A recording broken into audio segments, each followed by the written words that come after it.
Hi, my name is EJ. We live in the city. And we try to grow our own food. Kahapon nandun ako sa San Mateo, Rizal. I-share ko sa inyo yung nakita ko. Nandito ako ngayon sa San Mateo, Timberland. Nagmerienda muna ako dito sa isang roadside canteen. Yan.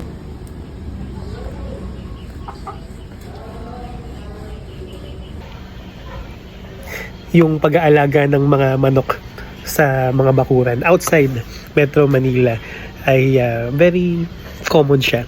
No? Pero sa loob ng city, kagaya sa atin sa Quezon City, hindi siya ganito ka-common. Nakakatawa na may mga tanim sila dito na mga edible plants. No? Talbos ng kamote, tanglad, balinghoy or cassava. Tapos, syempre may malunggay. Hindi nawawala ang malunggay. Some kind of citrus tree yan. Tapos may saging. Tapos nakakatuwa din na meron sila dito recycling. Yeah. Avocado yata itong isang to. I don't know. Tatanong ko mamaya.